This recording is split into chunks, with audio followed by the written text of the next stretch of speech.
आणि अशा पद्धतीने आपण या वड्या स्टोअर करून ठेवू शकतो एका बरणीमध्ये, ज्या की मी आता मस्तपैकी ठेवणार आहे आणि रोज एक एक मस्त जेवणानंतर खायला घेणार आहे.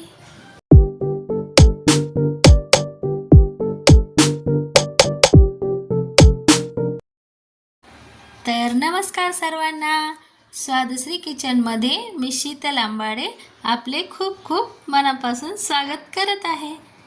तर आज आपण बनवणार आहोत तिळाच्या वड्या. त्यासाठी लागणारं साहित्य आहे तीळ, गूळ, काजू, बदाम, शेंगदाणे आणि पिस्ता. आता या सर्व जिन्नस आपण एक वेळेस छानशा अशा तुपात भाजून घेणार आहोत. अगोदर आपण तीळ भाजून घेणार आहोत.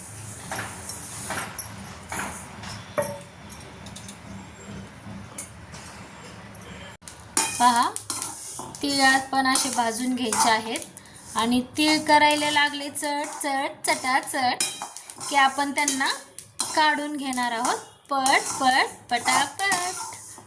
हे पहा, चटचट करायला लागले आहेत तीळ आपले.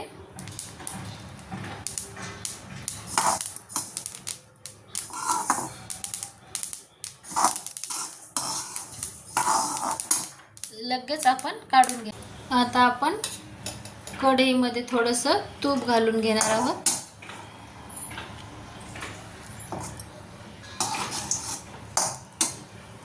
आणि यामध्ये बदाम आणि काजू थोडेसे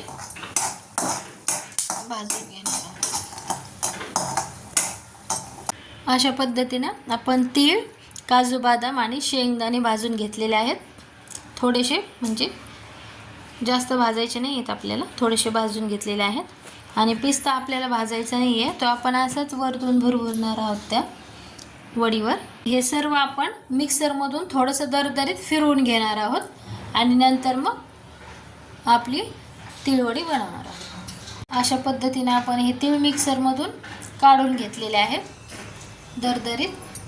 शेंगदाणे काढलेले आहेत आपण, हे शेंगदाणे आणि हे ड्रायफ्रूटचे आपण अशा प्रकारे दरदरीत थोडंसं मिक्सरला काढून घेतलेले आहे. आणि तीळ पण जास्त आपण फिरवलेले नाही आहेत, एक दोनच असे 2 वेळा फिरवूनच आपण काढून घेतलेले आहेत. आता ते तीळ भाजलेलं तूप आहे कढईत, त्यातच आणखी थोडंसं तूप घालणार आहोत आपण आणि वितळू देणार आहोत.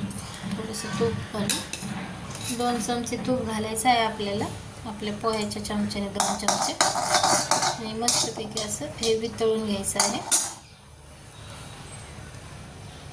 हे बदामचे टर्क थोडंसं दिसतं.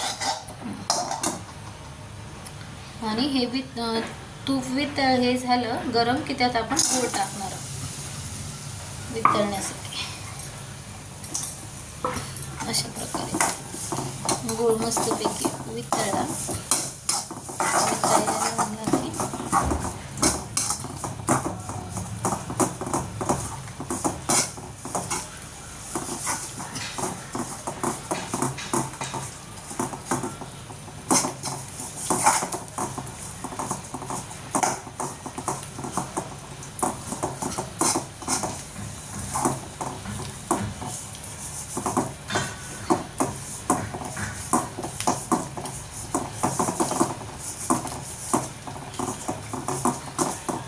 की थोडंसं गूळ वितळायला लागला. हे पहा, आता वितळतोय आपला गूळ. असा फेस थोडासा आला की त्यात थोडंसं पाणी घालायचं आहे आपल्याला. 2 ते 3 चमचे आपल्याला पाणी घालायचं आहे त्यात.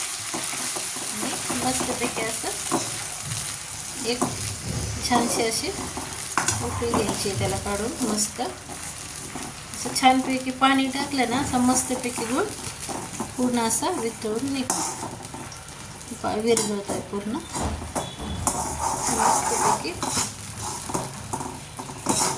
छान असं कडक होणार नाहीत आपल्या वड्यामुळं. आता फेस आला मस्तपैकी, असं उकळून आलं की आता आपण हे सर्व टाकणार आहोत साहित्य. आपण यात टाकून घेणार आहोत. उकळी आली की हे सर्व यात असं टाकून द्यायचं आहे मिश्रण. हे जे आपण केलं होतं पिठा असं मस्तपैकी यामध्ये मिक्स करून घ्यायचं आहे. अशा पद्धतीने छानपैकी आपल्याला हे मिक्स करून घ्यायचं आहे. मस्त किती छान झालं का. मस्तपैकी हे आपलं मिश्रण तयार झालेलं आहे. आणि आता आपण असं केलं, असं मस्तपैकी झालं हे तयार. आता आपण हे ताट ग्रीस करून घेतलेलं आहे. यावर आपण आपल्या वड्या बनवणार आहोत. अशा पद्धतीने छानसं तूप लावून ताट असं ग्रीस करून घ्यायचं आहे. आता गरम असतानाच हे सर्व मिश्रण आपल्याला या ताटावर या पद्धतीने काढून घ्यायचं आहे. अशा पद्धतीने काढून घेणार आहोत. आणि आपण लाटण्याला पण तूप लावून घेतलेलं आहे. लाटण्याला पण मग आपण हे वड्या आपल्या लाटण्यानं आपण या लाटून घेणार आहोत. पद्धतीने ताटावर आपल्याला हे पूर्ण ते सारण पसरवून घ्यायचं आहे. तिळकुट हे केलेलं पसरून घ्यायचं आहे. आणि अशा हळूवारपणे आपल्याला हे लाटून घ्यायचं आहे. लाटण्यालाही तुम्हाला तूप लावावं लागेल, नाही तर चिटकलते. अशा पद्धतीने वडी म्हटल्यावर थोडीशी जाडच ठेवायची आहे आपल्याला. त्यामुळे अशा पद्धतीने आपण तीळ एकदम दरदरीतच कुटले होते मी. अगदी 2च फिरवून घेतले होते. सुंदर अशा प्रकारे तयार आहे आपली वडी. थोडीशी जाडसरच ठेवणार आहोत आपण. तयार आहे आपली. आणि ही आता आपण कट करून घेणार आहोत लगेच.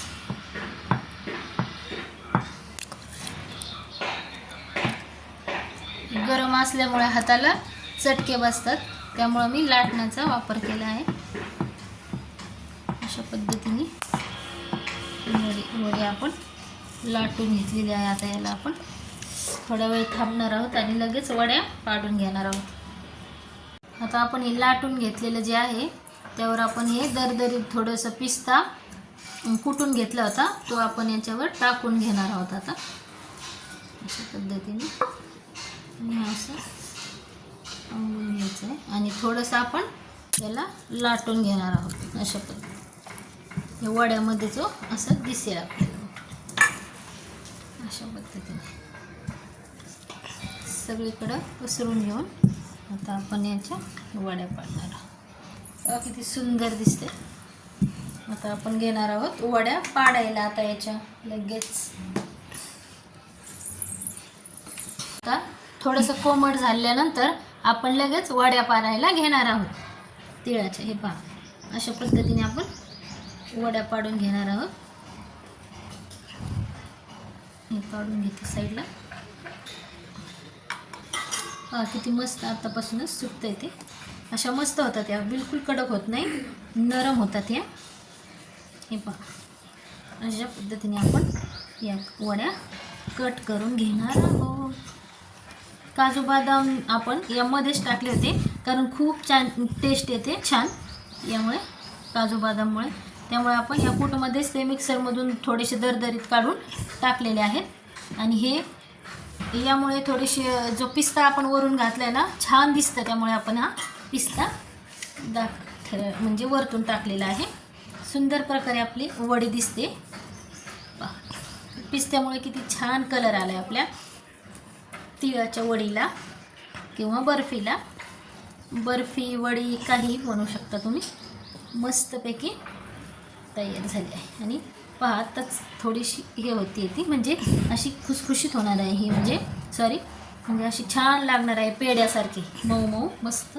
कडक बिलकुल झालेली नाही आहे. कट होताना तुम्हाला दिसत असेल अशी वेगळी होती ती. आत्तापासूनच मस्तपैकी तयार आहे आपली तिळवडी झालेली आहे. आता काढून घेऊया आपण. ही पहा किती सुंदर प्रकारे निघते ही आणि खूप छान लागते ही. किती छान पद्धतीने तयार आहेत आपल्या वड्या. आणि एकदम पातळ पण झालेले आहे, जास्त जाड पण नाही झालेले आहे, पण आपल्याला हव्यात तशा झालेल्या आहेत. आणि तुटायला तर बा किती छान पद्धतीने अशी मस्त मऊसूत झालेली आहे, मस्त तुटते ती. तुम्ही ही नक्की करून पहा. तुम्ही असे छोटे छोटे लाडूही बनवू शकता याचे, छोटे छोटे देण्यासाठी, किंवा अशा पद्धतीने बर्फी ही बनवू शकता तिळाच्या वड्या किंवा बर्फी अशा पद्धतीने तुम्ही बनवू शकता. हे पहा, हे पण खूप छान होतात लाडू, पण मस्त असं दिसत आहेत. हे पण अशा दोन्हीही मी बनवले आहेत थोडे थोडे. तुम्हाला आवडले असल्यास तुम्ही ही नक्की करून पहा. आणि मी केलेली ही तिळाची बर्फी जर तुम्हाला आवडली असेल तर स्वादश्री किचन चॅनलला लाईक, शेअर आणि सबस्क्राईब करायला विसरू नका. Thanks for watching.